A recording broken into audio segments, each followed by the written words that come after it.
إن الحمد لله نحمده ونستعينه ونستهديه ونستغفره ونعوذ بالله من شرور أنفسنا ومن سيئات أعمالنا من يهده الله فلا مضل له ومن يضلله فلا هادي له أشهد أن لا إله إلا الله وحده لا شريك له وأشهد أن محمدًا عبده ورسوله يا أيها الذين آمنوا اتقوا الله وقولوا قولا سديدا يصلح لكم أعمالكم ويغفر لكم ذنوبكم ومن يطع الله ورسوله فقد فاز فوزا عظيما الحمد لله الذي بنعمته تتم الصالحات ربنا آتنا من لدنك رحمة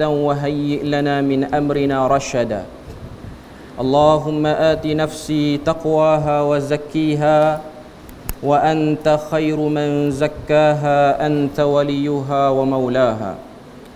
Alhamdulillah, syukur pada Allah Azza wa Jal kerana dengan rahmat dan juga limpah kurnia yang Allah Ta'ala berikan, dapat kita bersama pada malam ni dalam satu program iaitu berkenaan dengan Ma'al Hijrah. Tajuk seperti mana yang disampaikan oleh pengurusi majlis tadi ialah hijrah ke mana ku bawa diriku. Okay, jadi kita punya tajuk malam ni berkenaan dengan hijrah lah. Sebelum pada tu saya nak perbetul sikit. Tadi pengurusi majlis sebut saya ahli jawatan kuasa wakaf Maib. Mungkin poster tu silap. Okay. Saya ahli jawatan kuasa pelajaran Maib. Wakaf orang lain. Saya tak reti wakaf. Okay. Wakaf orang lain tu dia silap sikit lah. Okay. Okay, jadi tak apa, itu normal je. Kesilapan. Memang dalam poster yang awal dia tulis macam tu. Dia silap sikit. Okay. Malam ni kuliah saya agak lama tak berkuliah depan pelajar. Kebanyakan kuliah saya ni di masjid, walaupun di sekolah ni bukanlah tempat yang asing. Saya dah beberapa kali datang sini. Okay. Jadi malam ni bila dia lama tak kuliah dengan student, dia kuliah dengan orang yang berumur. Jadi dia nak tune bagi cergas sikit tu, dia ambil masa sikit. Okay. Tajuk pada malam ni ialah hijrah ke mana ku bawa diriku. Ni bukan tajuk drama tau. Ni tajuk kuliah. Okay. Ni bukan drama pukul 7 walaupun sekarang pukul 8. Okay. Saya duk fikir nak kuliah apa tentang tajuk ni. Okay. Bila sebut Ma'al Hijrah ni, biasanya orang akan cerita tentang hijrah Nabi. Sebab kita nak masuk ke tahun baru hijrah ni, orang akan biasa cerita hijrah Nabi. Walaupun Nabi dia tidak melakukan hijrah pada bulan Muharram, dia melakukan hijrah pada bulan Rabiul Awal. Itu pendapat yang tepat. Okay. Tapi saya rasa cerita tu bukanlah cerita yang asing untuk didengar setiap tahun. Maknanya setiap kali ceramah Ma'al Hijrah mesti mau cerita yang tu. Okay. Jadi malam ni saya nak cerita lain. Okay. Dan saya tak akan bawa fakta teori yang berat-berat, sebab saya tahu kuliah maghrib ni time to rest hakikatnya. Waktu untuk rehat. Jadi anda semua tak perlu nak kena struggle tulis macam-macam, tak ada. Okay. Dia relax je. Okay. Ujung-ujung nanti baru kita bagi sikit. Okay. Okay. Saya duk terfikir tajuk apa nak bercakap. Duk teringat balik petang tadi lepas beberapa urusan, ada satu kisah. Saya tak pasti, mungkin sebahagiannya pernah dengar ataupun tak pernah dengar. Iaitu kisah hijrahnya Salman Al-Farisi. Pernah dengar? Tak pernah dengar? Okay. Memang pun sebab hadis dia panjang. Hadis dia riwayat daripada Imam Ahmad. Hadis dia panjang. Abdullah bin Abbas radhiyallahu anhuma, dia tanya kepada Salman Al-Farisi tentang macam mana Salman Al-Farisi ni dia convert. Salman Al-Farisi ni dia bukan orang Arab, dia orang Parsi. Parsi hari ni di mana? Iran. Negara Iran hari ni. Itu Parsi. Yang di situ ada sejarah tamadun hebat dunia, iaitu tamadun Mesopotamia. Kita belajar sejarah, kita tahulah yang tu. Okey. Jadi Salman Al-Farisi dia non-Arab. Lidah dia bukan lidah Arab. Dia bukan orang Arab. Dia datang sampai ke Madinah. Dia jadi sahabat Nabi. Dan banyak juga jasa-jasa dia terhadap Islam ni. Jadi malam ni saya nak kongsi sebab pertama, Salman Al-Farisi bukan Arab. Sama macam kita pun bukan Arab. Salman Al-Farisi melakukan penghijrahan dalam hidup dia. Melakukan penghijrahan dalam hidup dia. Jadi malam ni sama-sama kita dengar cerita ni pelan-pelan. Sebab hadis dia panjang. Saya baca sikit hadis dia, kita terjemah sikit. Kalau nak baca hadis dia panjang, tidur semua nanti. Saya baca sikit, saya terjemah sikit. Kata Abdullah bin Abbas, bila mana Salman Al-Farisi ni nak cerita biografi hidup dia. Jadi malam ni fokus, sebab malam ni kita ada rakaman. Tengok, ada dua kamera tu. Satu TV3, satu Astro Awan ni.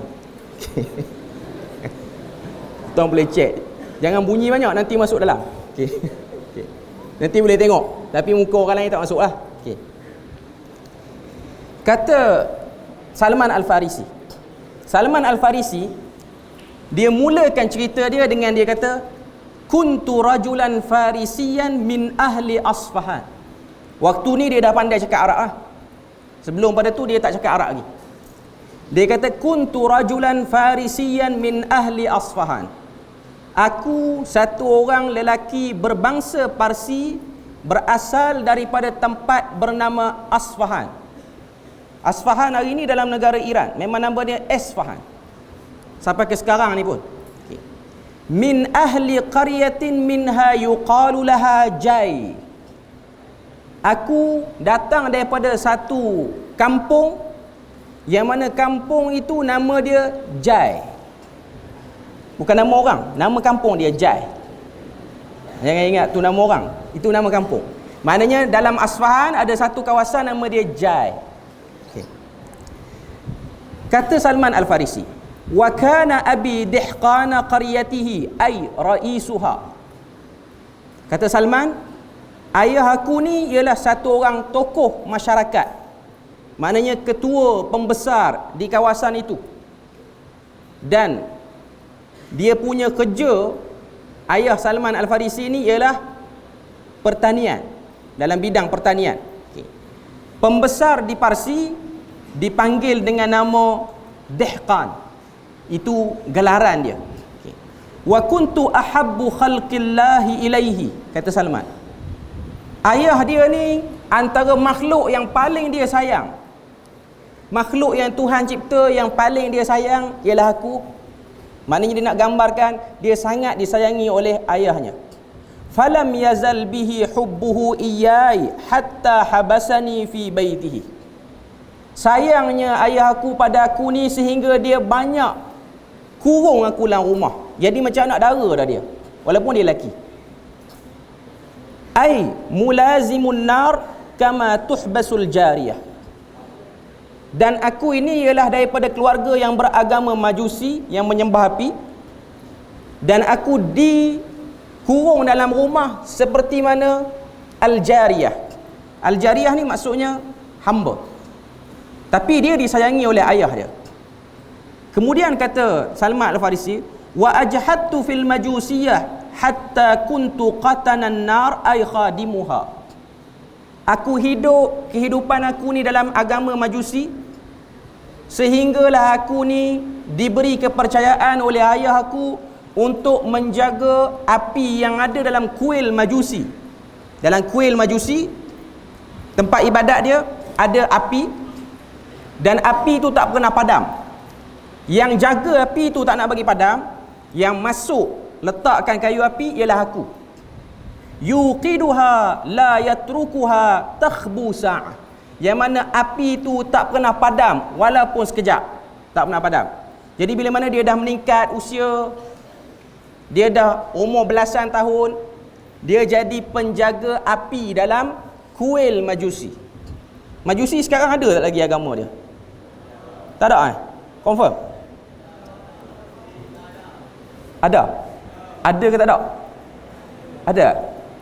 Mungkin ada lah, tapi dia tak pakai nama Majusi, dia pakai nama Zoroaster. Masih lagi ada di Iran hari ini. Kita boleh tengok. Zoroaster ni salah satu agama-agama yang masih lagi wujud. Nama lain.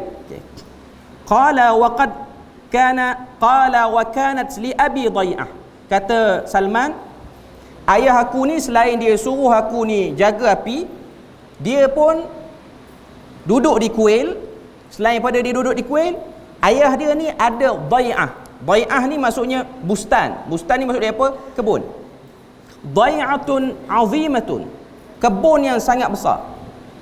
Qala fashughila fi bunyanin lahu yawman faqala li ya bunay inni qad shughiltu fi bunyanin hadzal yawm an dai'ati fadhhab fattali'ha wa amarani fiha bi ba'd ma yuri.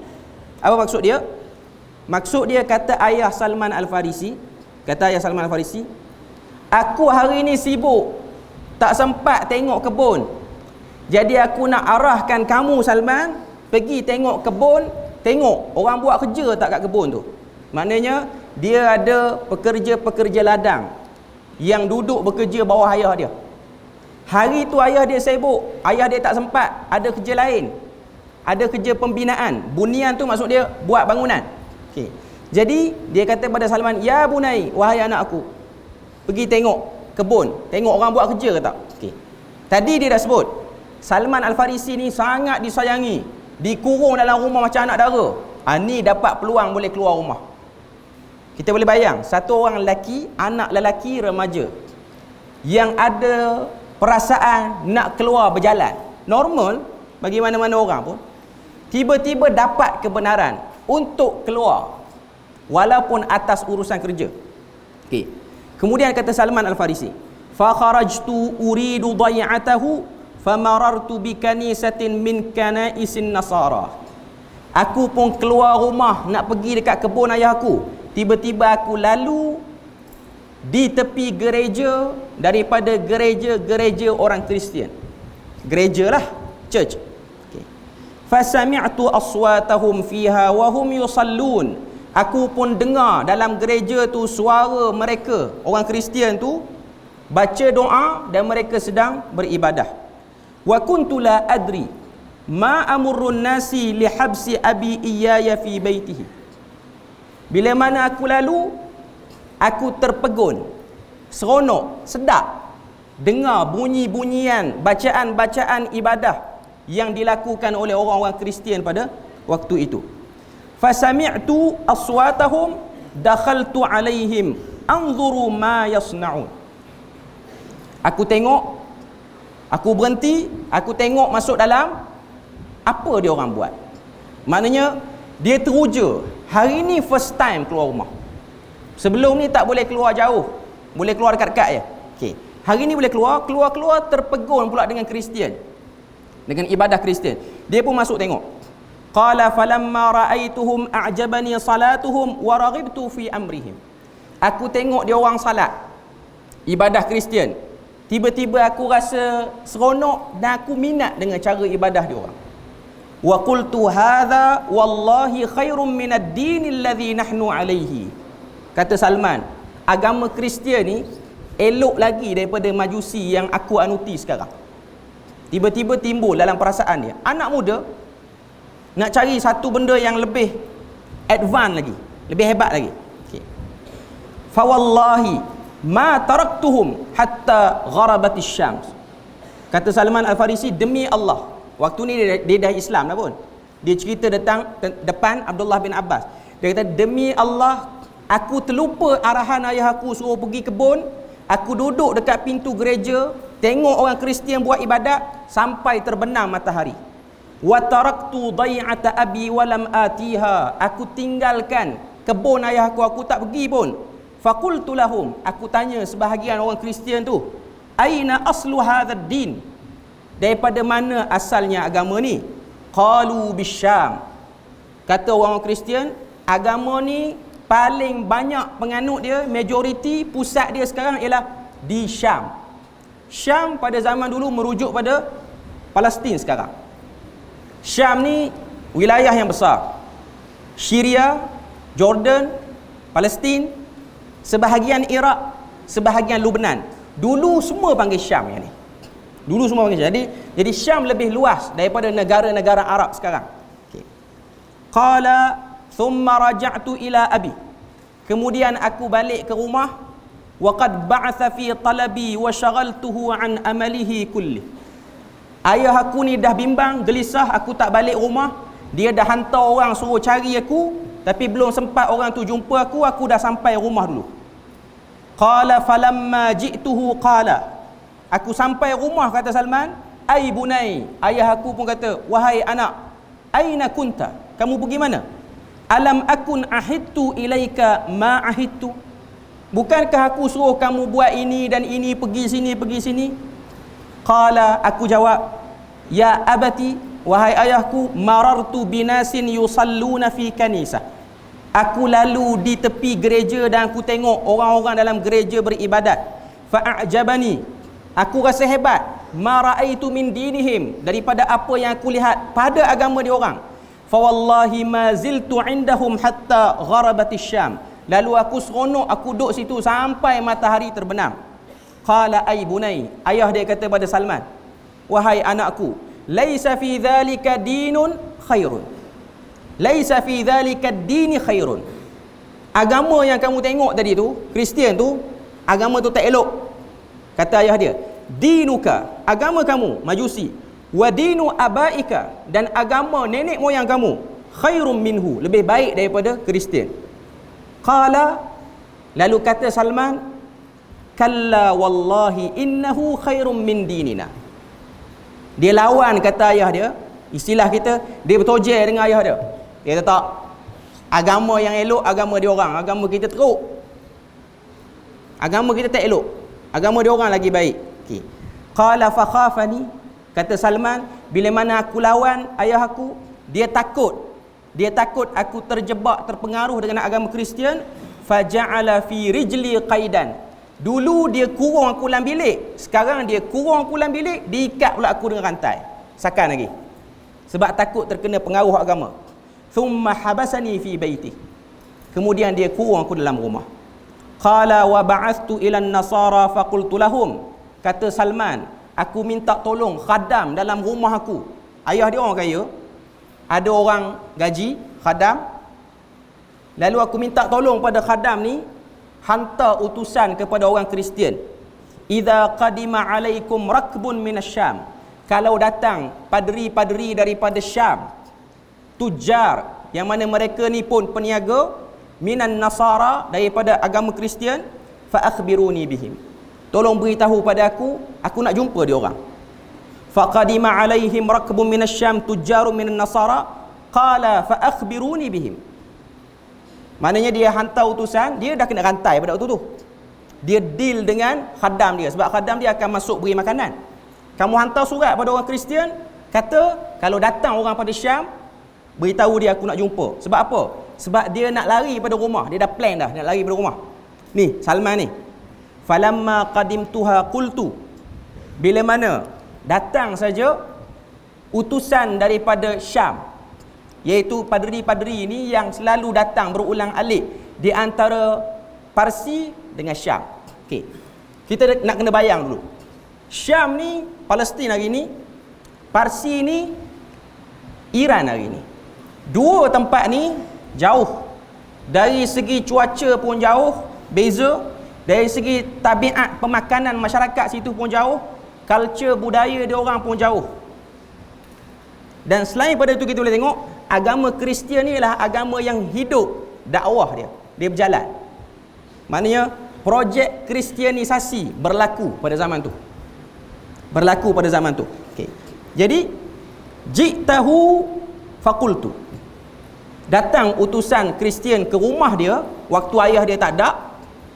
Salman pun kata, inni qad raghibtu fi hadzal din. Sebahagian riwayat kata cakap daripada tingkap. Orang tu duduk bawah, Salman duduk atas. Dia kata, aku minat agama kamu orang. Wa ahbabtu an akuna ma'ak, aku nak ikut kamu orang semua ni. Akhdimuka fi kanisatika, supaya aku boleh berkhidmat di gereja kamu. Wa ata'allamu minka, aku belajar tentang agama kamu. Wa usalli ma'ak, dan aku salat dengan kamu. Qala fadkhul fadakhaltu ma'ah. Hadis ni dia ringkas. Okey. Ada sebahagian riwayat panjang. Salman Al-Farisi ni dia pujuk kakak dia. Dia kata, lepaskanlah tali ni, bagilah aku keluar rumah.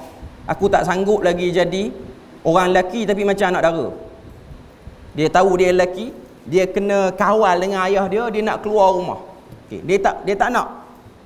Jadi kakak dia ni bila mana kena pujuk, dia kesian, dia buka juga rantai tu, akhirnya larilah Salman Al-Farisi, mudah ceritanya pergi ke Syam, ikut tujar dan juga padri-padri. Tujar tu maksud dia peniaga.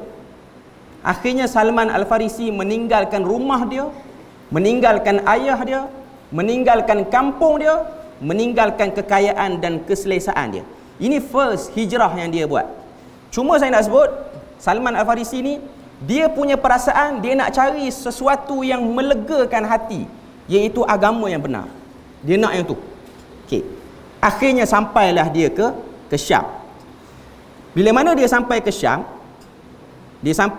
tu, falamma qadimtuha, aku sampai ke Syam, sampai dah ke Palestin ni. Dia pun tanya orang-orang situ, man afdalu ahli hadzal din? Siapa orang yang paling alim di kawasan ni yang beragama Kristian? Dalam agama Kristian ni siapa paling alim? Lalu ada orang tunjuk al-uskuf fil kanisah. Uskuf ni padri tinggi sikit, bukan padri biasa. Dalam bahasa Melayu dia panggil uskup. Dia guna perkataan yang sama. Uskup ni maknanya level dia tinggi sikit lah. Dia bukan padri biasa. Okay. Qala faji'tuhu faqultu, aku pergi ke gereja tu, aku kata pada uskup tu, inni qad raghibtu fi hadzal din, aku nakkan agama ni, wa ahbabtu an akuna ma'ak, aku nak bersama dengan kamu, nak berkhidmat di gereja ni, wa ta'allamu minka, dan aku nak belajar pada kamu. Maka kata padri tu, uskup tu, fadkhul, masuk, duduk dengan aku. Okay. Bila mana dia duduk dengan padri ni, ni nak jadi cerita dia thriller sikit. Fakana rajulus su, kata Salman, dia ni satu orang padri yang jahat. Jahat buat apa? Ya'muruhum bis sadaqah, kempen orang lain suruh sedekah, wa yugharribuhum, dan beri dia orang galakkan untuk sedekah. Fa idza jama'u ilaihi minha asya, bila mana orang-orang kampung, orang-orang kawasan tu bagi duit, bagi harta sedekah, iktanazahu li nafsihi, dia simpan untuk diri dia, walam yu'tihil masakin, dia tak beri pun kepada orang miskin. Walaupun dalam ceramah dia kempen, kita nak dapat pahala, kita kena selalu sedekah, kena bagi pada orang miskin harta-harta yang Tuhan beri pada kita. Jadi tuan-tuan puan-puan yang ada niat nak beri sedekah, bagi dekat saya sampaikan pada orang miskin. Itu lebih kurang cerita dia. Jadi Salman dia tengok, dia pada waktu tu pembantu padri. Dia kata, hatta jama'a sab'a kilalin min zahabin wa waraqin. Punya teruk padri ni, dia suruh orang sedekah, dia simpan harta tu banyak sampai penuh 7 tempayan, simpan dalam bilik dia. Ni mangkak punya padri. Okay. Maknanya dia buat benda tu, dia tak sampaikan harta pada orang. Okay. Qala wa abghadtuhu, kata Salman, aku cukup benci dengan padri ni, bughdan syadida, benci yang sangat-sangat, lima ra'aituhu yasna, terhadap apa yang dia buat. Kemudian sampailah ajalnya, mati padri itu. Fajtama'at ilaihin nasara, orang Kristian pun berkumpul, liyadfinuhu, untuk kebumikan dia. Waktu dah kebumi, dah letak dalam khanda elok ni, Salman Al-Farisi pun kata, inna hadza kana rajulus su, dia ni lelaki yang jahat, ya'murukum bis sadaqah, suruh kamu orang sedekah, tapi dia simpan harta tu di rumah dia, di bilik dia, sampai penuh 7 tempayan. Orang pun terkejut. Orang kata, wa ma ilmuka bidzalik, kamu tahu daripada mana? Maka dia pun buka bilik padri itu, dia pun kata pada orang ramai, ana adullukum ala kanzihi, aku akan tunjukkan pada kamu kat mana dia simpan harta tu. Maka bila mana dia tunjukkan pada orang ramai pun tengok, fastakhrijuhu, dikeluarkan 7 tempayan tu yang penuh dengan emas dan perak. Dan bila mana dia orang kata, dia orang nampak benda tu, orang-orang Kristian nampak, Orang Kristian pun kata la nadfinuhu abada. Kita tak akan kebumikan mayat dia ni. Tapi kita buat apa? Fasalibuhu thumma rajamuhu bil hijarah. Kita salib dia di tiang salib. Lepas tu kita rejam dia dengan batu walaupun dah mayat. Dengan sebab padri ni cakap lain tapi dia buat lain. Dia suruh orang buat lain tapi dia buat lain. Thumma ja'u bi rajulin akhar. Salman Al-Farisi ni dia tak puas hati. Dia sebab dia nak cari kebenaran. Dia pun cari orang lain yang boleh bimbing dia. Faja'alu bimakanihi, dia pun cari. Ada orang kata, "Fama ra'aitu rajulan la yusallil khams ara annahu afdalu minhu azhadu fid dunya wala arghabu fil akhirah." Ada seorang lagi padri yang bagus. Cuma dalam hadis ni dia menarik. Kata Salman, aku tengok dia salat 5 kali sehari. Padri ni tetap panggil padri lah. Okay. Dan dia zuhud, tak ada nampak mewah-mewah, tak ada.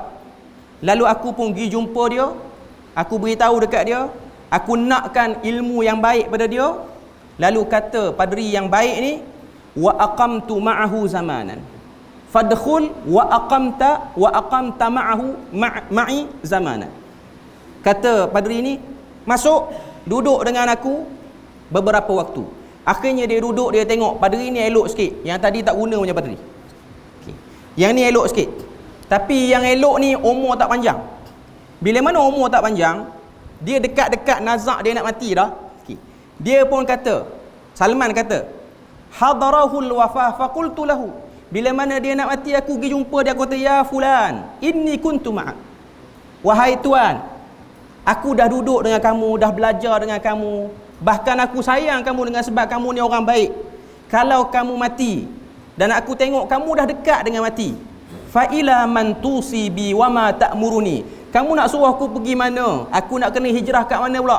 Apa nasihat kamu kalau kamu mati? Aku nak pergi duduk dengan siapa? Okay.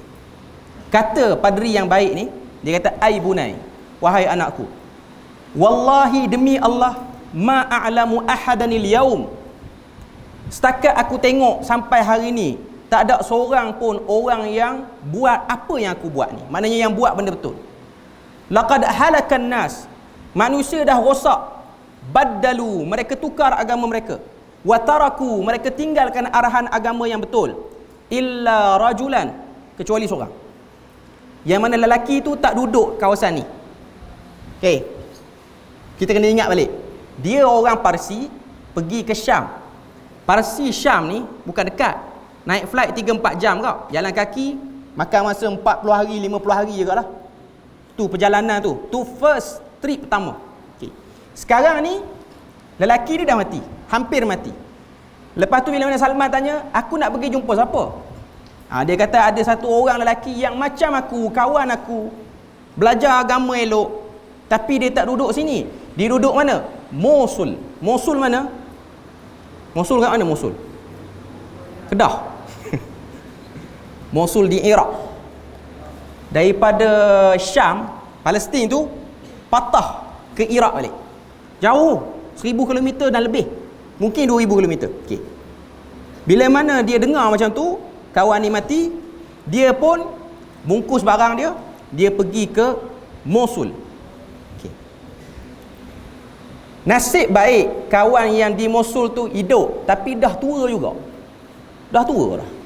Sampai-sampai itu pun tak berapa tahun dia boleh duduk dengan dia. Kata Salman Al-Farisi, bila mana aku sampai di Mosul, aku tengok dia orang yang baik. Dia orang yang seperti mana guru aku sebelum ni. Tapi dia dah nak sampai kepada ajal dia pun. Okay. Lalu aku pun tanya siap-siap, tak mati lagi. Tanya dah siap-siap, nanti kalau mati, aku nak pergi jumpa siapa pula? Sebab dia dah agak kawan tu mati. Okay. Dia macam ni, saya bagi contoh dekat kamu semua. Okay. Kamu tengok cikgu, bagus, kita ikut dia. Dah tua dah cikgu tu. Pergi tanya siap-siap. Lepas pada ni, cikgu mati, saya nak belajar dengan siapa? Cikgu tu kata, hang ni memang betul ya. Belum apa-apa, aku tak benceng lagi. Dah agak dah aku akan mati. Kita tak tanya benda tu. Satu lagi, sekarang ni pun kalau kita nak belajar, bukan kita yang pergi cari. Memang sekolah yang tetap kan kita guru dengan siapa. Okay. Cuma Salman ni dia punya kesungguhan tu, dia pergi tanya siap-siap. lelaki yang di Iraq ni dah letih dah berjalan ni. Dan kalau kita tengok sepanjang Salman meninggalkan rumah dia, dia tak pernah merungut. Dia kata, letih dah berjalan ni.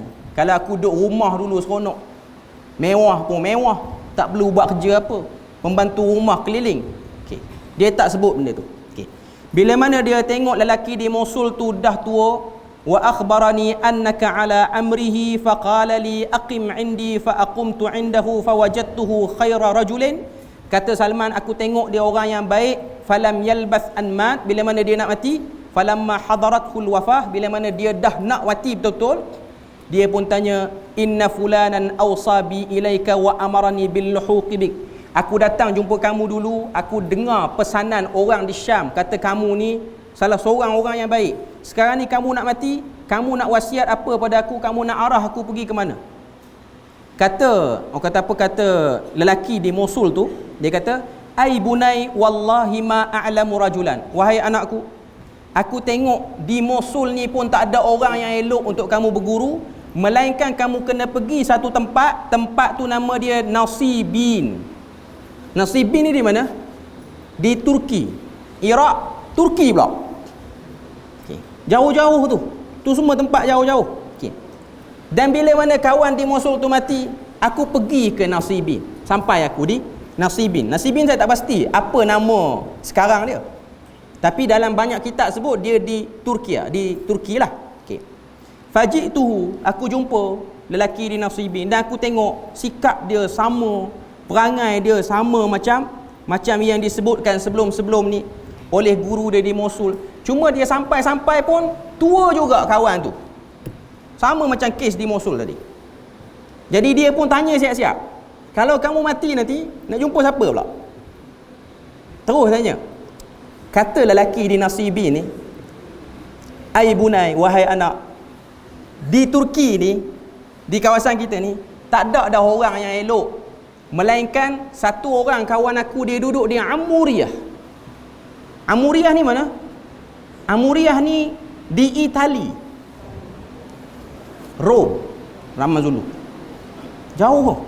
Tengok daripada tak nampak pun bagi nampak lah. Okey. Daripada Parsi pergi ke mana? Parsi pergi ke Syam. Syam pergi ke Iraq. Iraq pergi ke Turki. Turki pergi ke Itali, masuk Eropah terus. Okey. Sampai di Amuriyah. Di Amuriyah ni dia lain sikit. Bila mana sampai di Amuriyah, lelaki yang Salman jumpa tu dia masih lagi gagah, kuat sikit. Sehingga dia tu bagi beberapa harta dia pada Salman. Dia bagi lembu, dia bagi kambing, suruh Salman uruskan sampailah Salman ada duit kerana uruskan harta dia. Tapi tak lama lepas pada tu dia pun dah tua jugalah. Dia pun nak mati dah. Jadi Salman pun tanya, ya fulan, wahai tuan, kalau kamu mati aku nak pergi mana? Kata lelaki yang di Amuriyah ni dia taklah exactly di Itali tu, bukan. Bila mana saya sebut Amuriyah ni, kita jangan bayang, oh Itali yang ada menara tu, bukan. Bukan betul-betul center situ. Tapi wilayah Rom yang luas lah, dia di bawah pemerintahan Rom. Okey. Lelaki di Amuriyah ni kata, sekarang ni tak ada dah orang yang elok untuk kamu belajar. Sebab sekarang ni zaman zahirnya Nabi. Kamu kena tunggu Nabi tu. Siapa Nabi tu? Nabi tu Nabi Muhammad lah. Okey. Jadi kamu bila mana ada peluang, kamu kena pergi di satu tempat, yang mana tempat itu ialah berada di Ardil Arab, tanah orang Arab, iaitu Ard baina harratain, bumi yang berada di antara dua bukit yang hitam, merujuk pada Madinah. Dua bukit hitam tu sebab memang tabiat bukit-bukit batu-batu di sana warna hitam. Dan kata sebahagian para ulama, dia kata al-hijarah as-sud, batu yang hitam dikelilingi dengan bainahuma nakhlun, dikelilingi dengan pokok kurma ataupun tamar. Dan bila mana kamu nak tengok Nabi tu macam mana, ada 3 tanda. Lelaki di Amuriyah ni kata, apa tanda dia? Ya'kulul hadiyah wala ya'kulus sadaqah. Dia hanya terima hadiah, dia tak terima sedekah. Baina katifaihi khatamun nubuwah, di antara dua bahunya ada khatam nubuwah. Fa in istata'ta talhaq bitilkal bilad. Kalau kamu mampu, kamu pergi ke negara tu. Akhirnya mati juga lelaki di Amuriyah ni. Mati, Salman Al-Farisi tak terus pergi lagi. Dia masih lagi uruskan harta kawan tu, dan akhirnya dia tengok harta tu dah macam stabil. Dia pun buat keputusan dia nak pergi ke Ardil Arab, tanah Arab. Daripada Rom turun balik ke Jaziratul Arab, ke semenanjung tanah Arab. Dia pun tanya, mana orang boleh tunjukkan aku cara nak pergi ke tanah Arab? Kebetulan pada waktu tu ada beberapa orang Arab yang berdagang di kawasan tu. Cuma orang-orang Arab ni bukan orang-orang Arab yang baik, orang-orang Arab yang jahat, penipu juga dia orang pun. Jadi Salman pun kata, boleh tak bawa aku ke negeri kamu? Jadi sebagai upah aku bagi kambing, lembu ni aku bagi semua. Yang penting aku sampai sana. Okay. Saya ringkas cerita, saya tak baca dah matan dia. Okay. Bila mana orang-orang Arab ni dia setuju dengan apa yang Salman tawarkan, dia pun bawa Salman Al-Farisi, bawa sampai dia di tempat nama dia Wadi Qura. Wadi Al-Qura. Wadi Qura ni duduk dalam Mekah hari ni, Arab Saudi dah. Sampai situ, apa jadi pada Salman? Orang-orang Arab ni, kita tahu tadi dia jahat kan. Dia jual Salman pada Yahudi jadi hamba. Bagus kan perangai. Perangai cukup bagus. Dah ambil harta semua, dia jual kawan tu.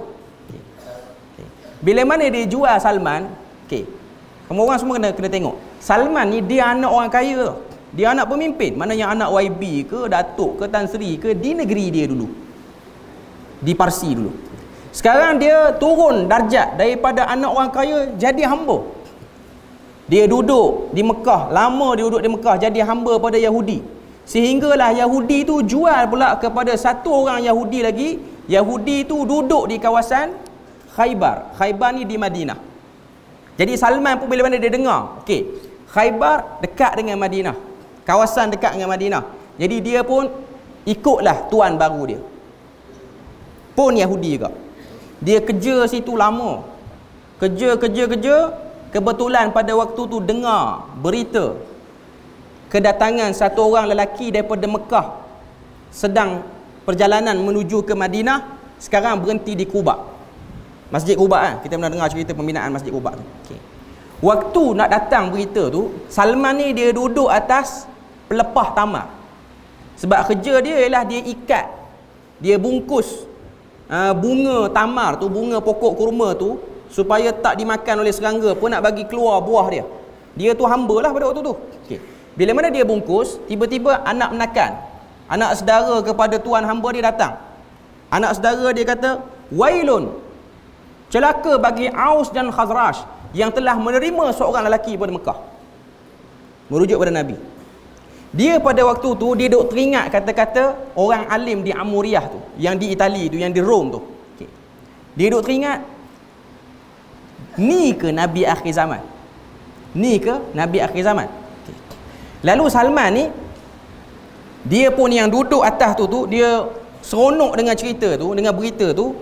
Tiba-tiba dia dibanjiri dengan peluh.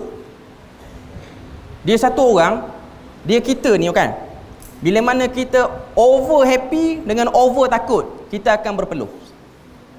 Anda semua belajar sains lagi tahulah.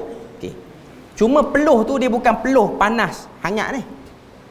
Kita badan sejuk, tapi dia peluh. Peluh sejuk dia panggil. Dia macam satu angin datang. Dia duduk atas pelepah tamar tu, dia rasa macam nak pitam, dia turun cepat-cepat sebab dia takut dia jatuh kena atas tuan dia. Dia pun dengar anak menakan pada tuan dia beritahu ada satu orang lelaki pada Mekah datang, celaka sungguh Aus dan Khazraj kerana bersama dengan dia orang. Dia pun tanya, lelaki tu daripada mana? Kampung mana? Dia pula lebih-lebih pada hamba dia pun. Lalu tuan dia tanya, ma bika, apa urusan kamu dengan lelaki itu? Akhirnya apa Salman dapat? Falatamani latmatan syadidan. Tuan aku telah tampar aku dengan tamparan yang kuat sehingga aku rebah, jatuh.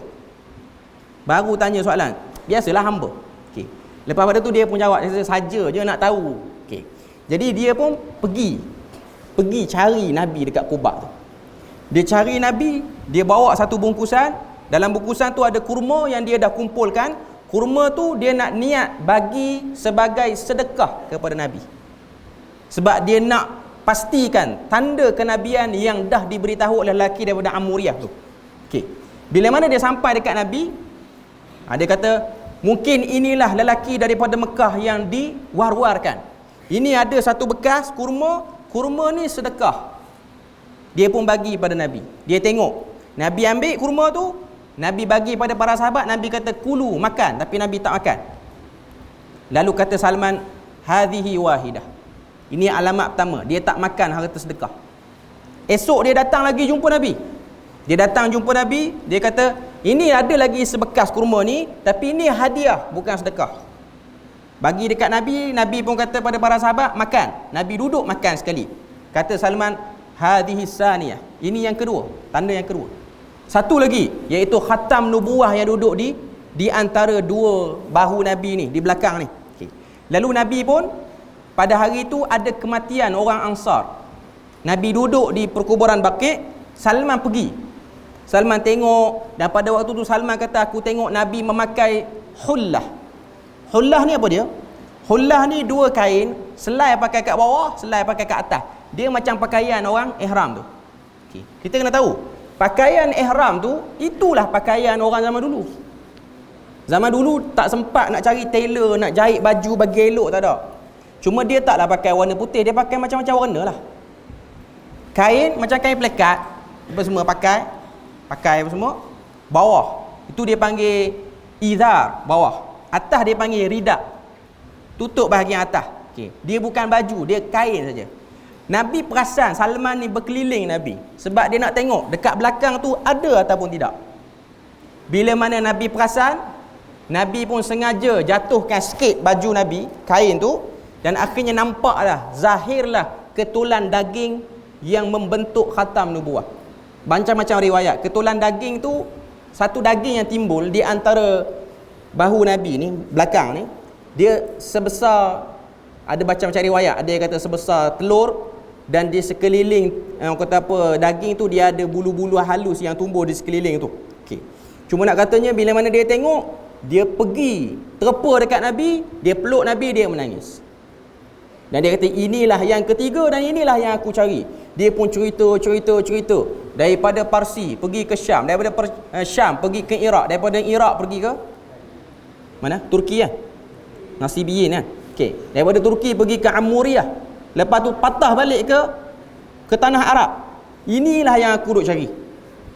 Lalu Nabi dengar. Nabi pun tanya, sekarang ni kamu buat apa? Sekarang ni aku jadi hamba.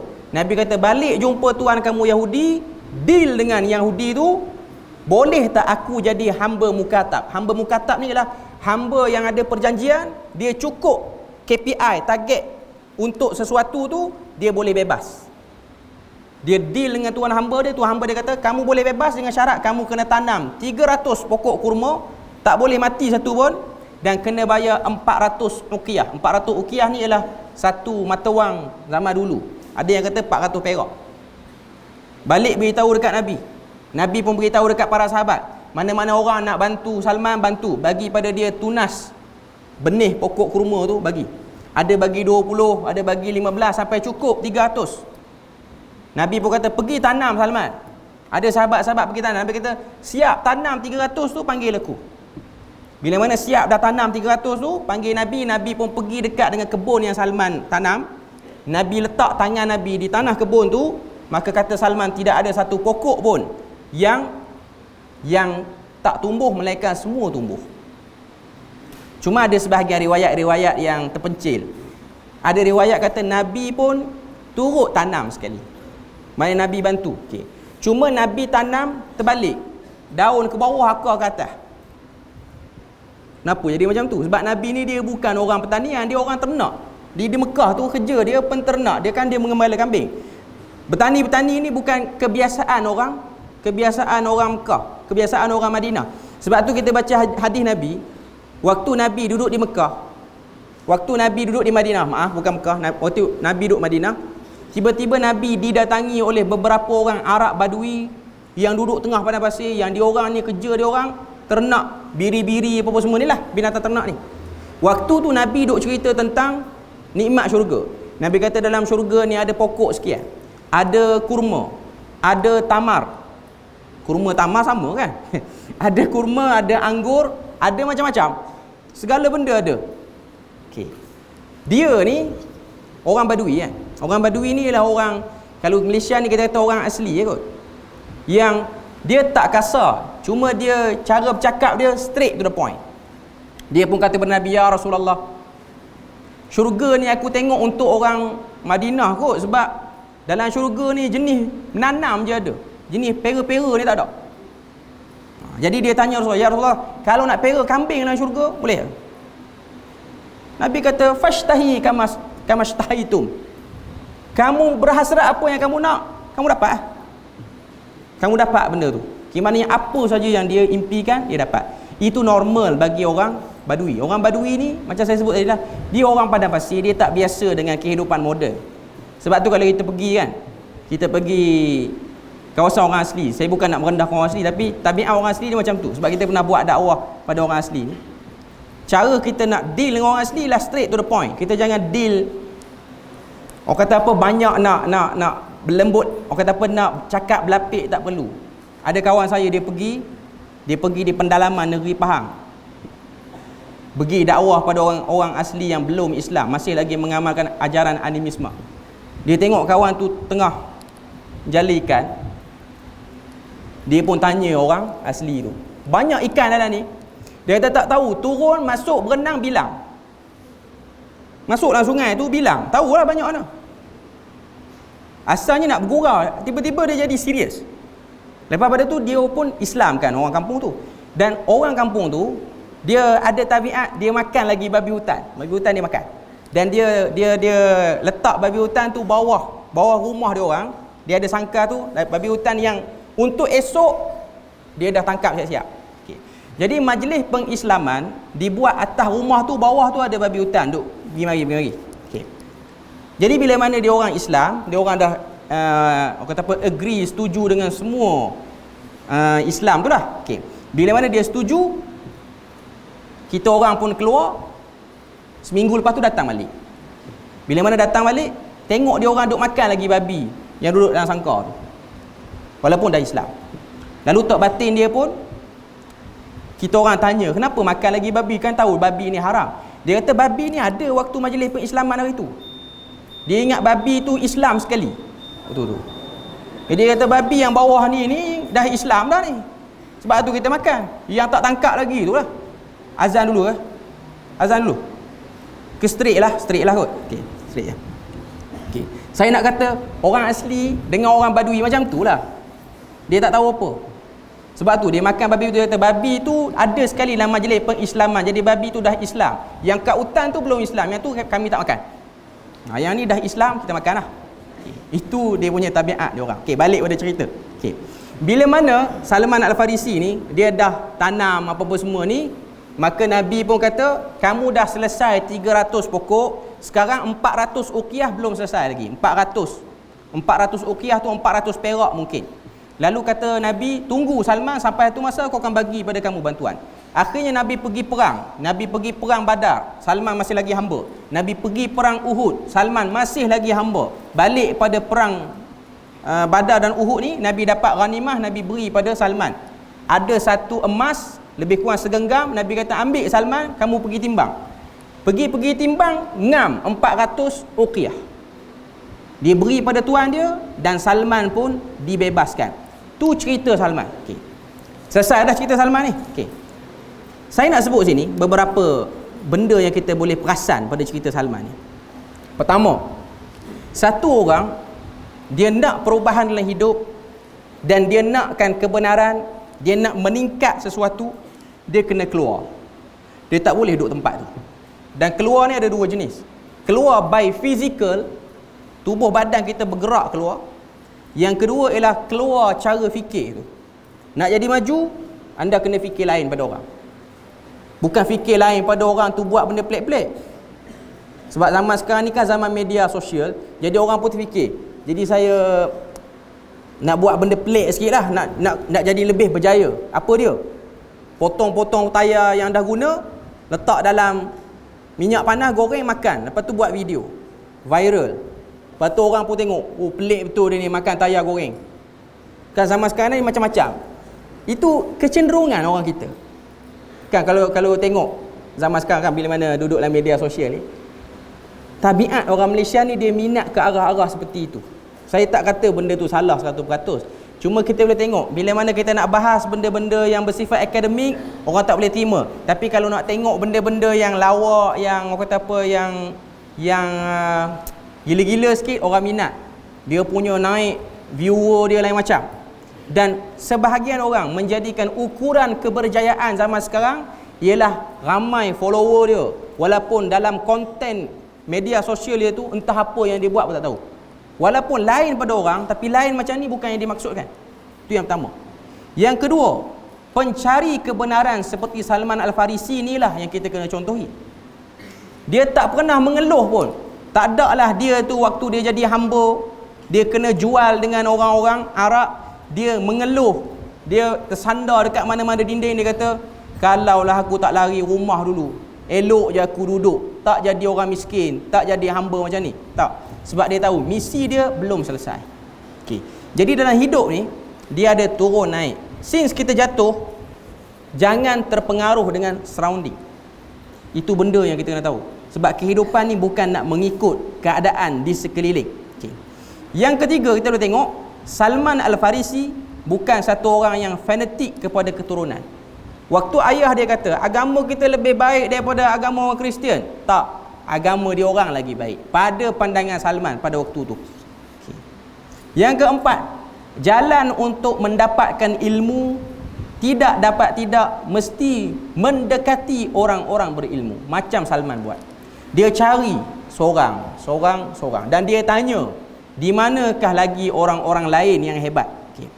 Yang kelima, kita boleh tengok daripada pengajaran tu, orang-orang yang jahat kadang-kadang mengenakan pakaian dan menampakkan diri macam orang baik. Macam padri yang first Salman jumpa tu. Padri, uskup ni kedudukan tinggi lah. Uskup ni dalam bahasa Inggeris bishop kot, kalau saya tak silap. Okay. Cuma saya nak katanya, pakaian yang dipakai, orang jadi kelabu, orang jadi samar. Tapi zaman sekarang kita tak boleh ukur melalui benda tu. Okay. Yang keenam, siapa-siapa yang bertakwa pada Allah, Allah Ta'ala akan beri penyelesaian terhadap problem yang dia hadapi. Itu yang keenam. Yang ketujuh, akhlak terpuji Nabi. Waktu datang Salman Al-Farisi, Nabi dengar cerita Salman daripada awal sampai akhir. Walaupun Salman bukan daripada sebangsa dengan Nabi, bukan Arab. Tapi Nabi beri opportunity, Nabi beri peluang. Okay. Yang ke-8, seorang pemimpin hendaklah sentiasa memantau keadaan orang bawahan. Nabi sentiasa up to date terhadap apa yang berlaku pada Salman. Okay. Yang ke-9, kehidupan tolong-menolong yang ada dalam kalangan masyarakat Arab pada waktu tu, khususnya Ansar. Okay. Yang ke-10, kebahagiaan yang paling besar ialah berjumpa dengan Nabi akhir zaman. Jumpa saja tak jadi, jumpa dan ikut.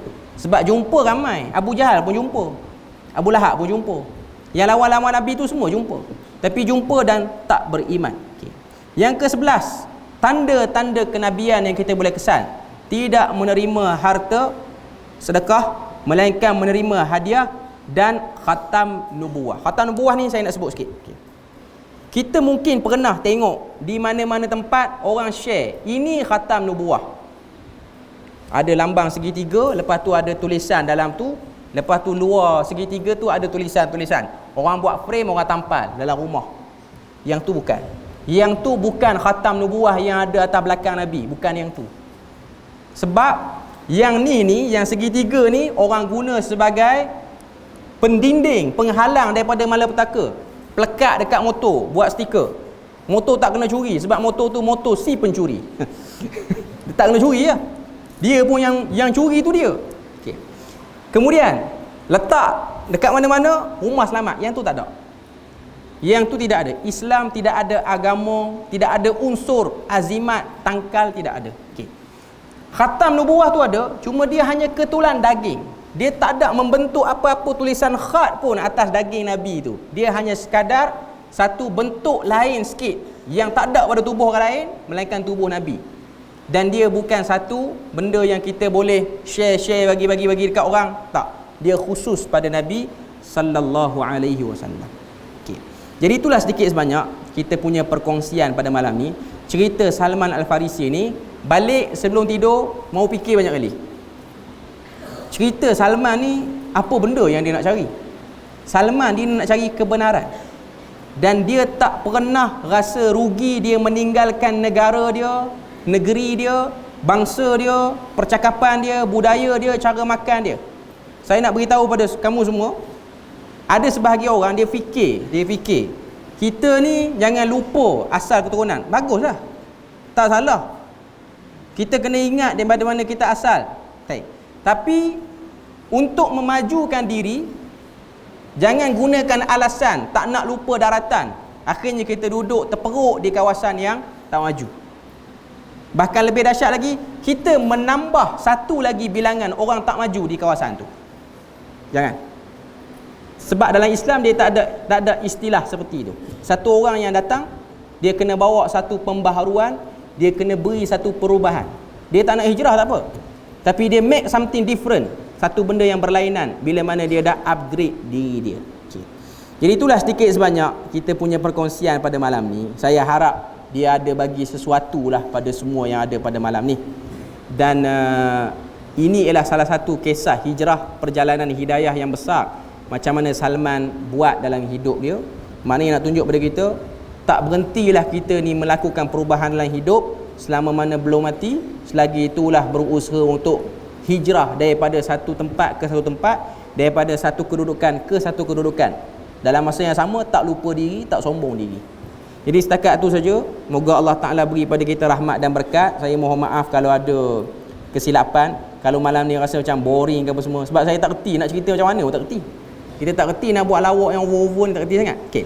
Cuma nak katanya, itu sebahagian pada cerita-cerita yang ada pada orang Islam untuk dibuat pedoman dan renungan. Subhanakallahumma wa bihamdika asyhadu an la ilaha illa anta wa astaghfiruka wa atubu ilaik. Wassalamualaikum warahmatullahi wabarakatuh.